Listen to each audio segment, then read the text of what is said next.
We know that your ability to communicate with others will account for fully 85% of your success. Even people who are in technical fields, such as computer programmers and engineers, spend 75% of their time interacting with other people. All the great successes in life come from good communications. All the top executives who've been interviewed have said that their ability to communicate well with others is more responsible for their success than anything else. And wonderfully enough, how to communicate is a learned skill. And you can get better and better at it by learning what the best communicators do and practicing it until it becomes a regular part of your repertoire. Number one, there are three parts. There are three parts of any conversation. This goes back to the original work by Aristotle in Aristotle's Rhetoric. He said the first part of conversation is ethos. Ethos has to do with the character of the person. Emerson said, what you are shouts at me so loudly I can't hear a word you're saying. Character is terribly important. Credibility, believability. It's the character of the person. A person who has high character can say little and be enormously influential. A person like Mother Teresa could say a few words and change a person's life. A person with limited character just doesn't have the same effect. B is pathos. Pathos is the second part of communication. It means connecting with the emotions. And we connect with the emotions when we tune in and focus in on the person and their problems and their needs. As a friend of mine who was selling once said to a client that had been going around in circles, he said, let's stop talking. Just tell me, where does it hurt? And he waited. And then the fellow told him what the real problems were in the company that this consultant could help. Always remember, people are carrying a heavy load. There was a wonderful line I read that said, if every person who complains about their problems could come from all corners of the earth and take and pile their problems in a heap, and if each person could see the size and gravity of the problems of others, they would sneak forward shamefacedly and take their petty problems away and creep into the night.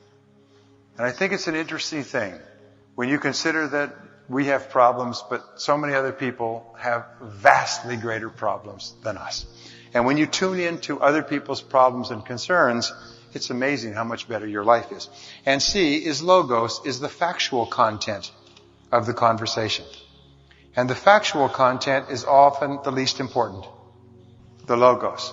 But until you have established character and connected with the emotions of the other person, the words you say, the argument, is really not relevant.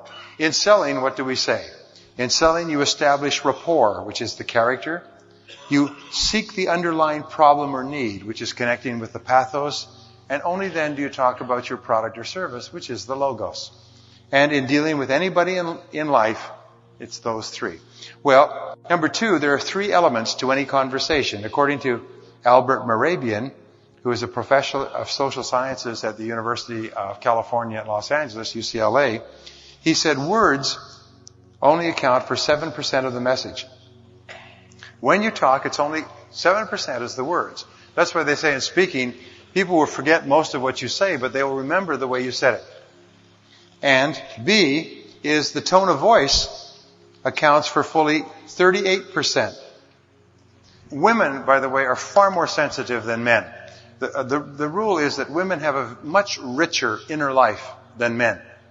And women are very sensitive to tones of voice and to very tiny changes in tones of voice. How many men have heard this? I know I have.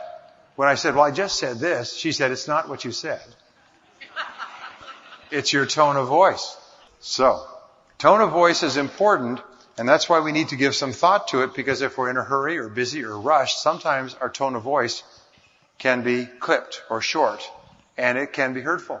C is body language accounts for fully 55% of your communication.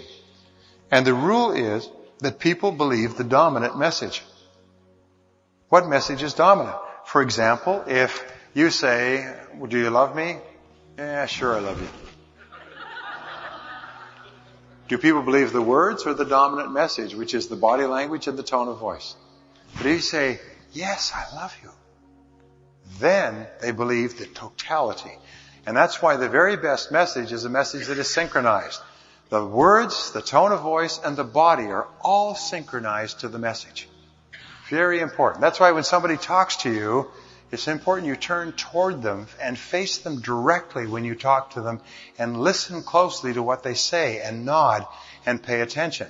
That's very important than saying, yeah, I'm listening. Yeah, go ahead, I'm listening. Over the back of your shoulder. Very important. I taught this to parents, by the way, a very simple thing. When you have small children and you talk to your children, get down at their eye level.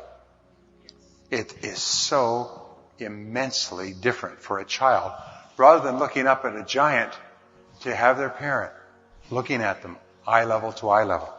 Very important. Number 3 is there are 4 basic personality styles. And these personality styles you're very familiar with. We divide people into 4 quadrants based on 2 spectrums. The first is the spectrum of indirect communicators. People who are indirect versus direct or outgoing. And the second is people orientation versus task orientation. And this gives us 4 different types of personality. We have people up in this quadrant who we call relators. The relator is very high on people orientation and indirect.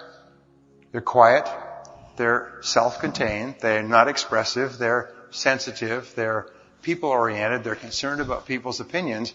And of course, you can go to extremes with these.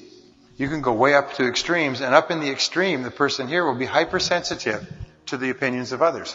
If you're selling or communicating, this type of person requires slow, low-key, easygoing, friendly, warm. They want to get to know about you, ask you questions.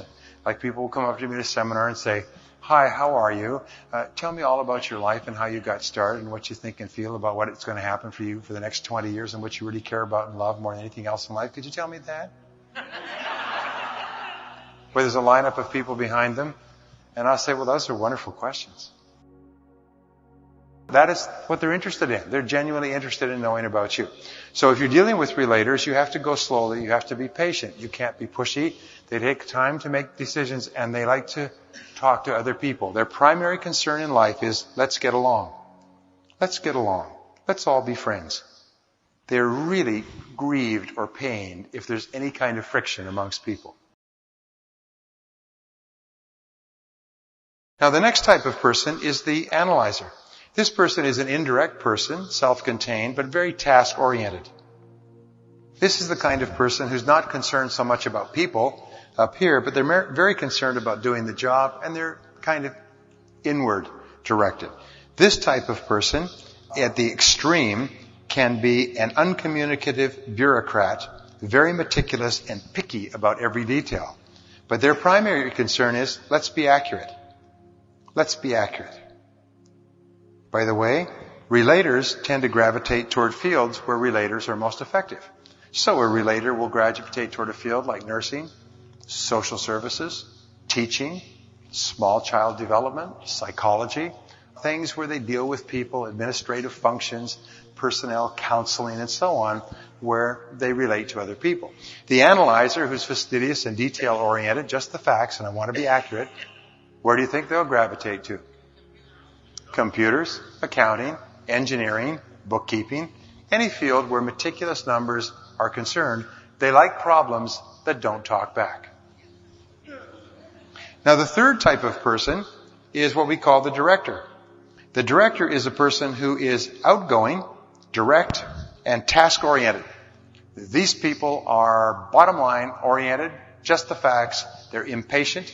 They make quick decisions. They don't need a lot of detail. They're the ones that read the summaries of the summaries. And these people are concerned with, let's get results. Who do you think would read the most copies of People magazine so far? The relator. Who do you think would read Success magazine, Business Week, Forbes? The director, the go-getter, the kick you-know-what and take names. And then you get people who are very extreme directors, and these are dictators. They're tyrannical, they're angry, they're directive, they're short-tempered, they have no patience at all. This type of person, you've got to get right to the bottom line. Don't waste time saying, hi, how you doing, how's everything going? Fine for the relator, but the people who are task-oriented on the bottom are not the type. They just don't have the patience. And the fourth is what is called the socializer. And the socializer is a person who is outgoing, direct, voluble, and very people-oriented. This person's primary motivation is achievement. And achievement with and through other people. They like to talk about achievement. What are you doing? What did you do? How did it work? Let me tell you what I did and how it worked for me. They're very achievement-oriented. They're socializers. They're also called expressives. Sometimes they're called executives because they're very integrated. They have a very strong focus on people and a very strong focus on achievement and getting things done. Everybody here is in one of these quadrants. Now here's the basic rule. The mistake that people make is they treat everybody else as though everyone else is the way they are. However, no matter what you are, 3/4 of the people you meet are something else. Now, there's no right or wrong or better or worse style. However, your job in asking questions and listening to people is to find out which style they are and then to practice personality flexibility so that you can get along with a greater number of different types of people. Here's one more thing, is that whatever you are, the person you are most ideal for will be the opposite. Nature demands balance in temperament. And nature demands that the opposite person in your relationship be temperamentally balanced with you. So, for example, with me, I'm in this quadrant, which is what you might call a socializer director, or a socializer director. I'm in this quadrant right here. My wife is over here. She would be an analyzer relator. And so, whereas I will say, come on, let's get on with it, let's get the job done, what the heck, yay, she'll say, just a minute, let's check everything. So, whatever you are, you will be most compatible. If you're a director, you'll find people who are directors, who are really strong, result-oriented, bottom line, kick, you know what, take names and so on. They will be matched ideally with a person who's a relator. Very easygoing, friendly, warm, charming, people-oriented, and so on. Nature demands balance and temperament. Okay, number 4, the person who asks questions has control. The person who asks questions has control. Remember, this is one of the keys to power in communications, is that you ask good questions and listen carefully to the answers. A, you ask open-ended questions. Open-ended questions are questions that start with pronouns. What, where, when, who, how, and why. What are you doing now? How is that working? When did you start that? Where did it begin? How did it occur? Who is involved? These are questions that open up. They cannot be answered with yes or no. An open-ended question, how's it going, cannot be answered yes or no. B is a closed-end question. Now, a closed-end question is a question that you use to bring a conversation to a close. And these are questions that start with verbs. And a verb is are, is, have. Are you ready to make a decision? Is this what you want? Have you made up your mind yet? So when you start a question with a verb, you demand a yes or no, a conclusion. And C is preference questions. Now, preference questions are questions where you give the person a choice. And remember, people love choices. People love choices. So you say, which would you prefer, this or that? Which do you like, that or the other thing? Which of these would be better for you? Always giving people choices makes it much easier for people to make decisions. People don't like to have only one choice. So even if you only have one choice, you say, then when would you like it, here or next week? Would you like it sent to your home address or to your office address? Would you like to pay by cash, credit card, or our term payments? In other words, trying to give people choices makes it much easier for them to buy or to go along with it. Number 5 key to communications is a balanced dialogue. A balanced dialogue means no monopolizing. The very best conversations are conversations that have an ebb and flow like the tide. Go back and forth and back and forth and back and forth. There's an easy, relaxed flow back and forth. And if the people are together for 10 minutes or 10 hours, the conversation goes back and forth. There's a thing called the conversation test. And it is a test of the compatibility of two people. We know that in the ideal conversation, each person will get a chance to talk, and each person will get a chance to listen, and there will be about a 10% to 15% period of easy silences. Easy silence. It's just comfortable. People are comfortable with silence. And so, in the ideal conversation, each one will get a chance to talk. Each one will get a chance to listen. And by the way, each of us have needs, like vitamin and mineral needs to talk, and each of us have needs to listen. What can often happen, however, is some people will have 70% of the time they need to talk. And the other person, 70% of the time they need to talk, and so they're always clashing because they're both trying to get their talking out. The worst of all is when incompatibility sets in a relationship, and both of them only need to talk 10 or 15% of the time, and then there's vast gaps of uncomfortable silence. This is where the two people really don't have very much in common anymore. They don't have much to say. When they come together, they usually have an easy ebb and flow, but over time it kind of dries up. Have you ever seen a couple driving along in a car? Both of them look straight ahead. Nobody says anything. Or they sit in a restaurant and they eat. And sometimes they read. And they don't say anything. Not a good sign. Number 6 is acknowledge and agree. In good conversation, they acknowledge and agree twice as often. Good conversationalists are active conversationalists.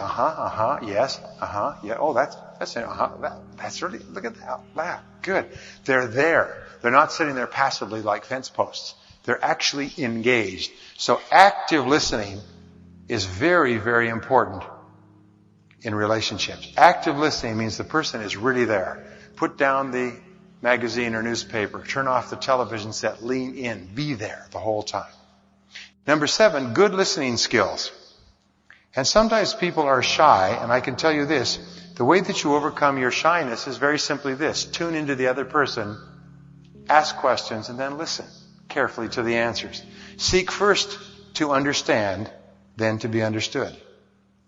Get out of yourself and don't be preoccupied with what the other person is thinking about you. Instead, focus on encouraging the other person to talk about them. The more the person is talking about themselves, the more they like you.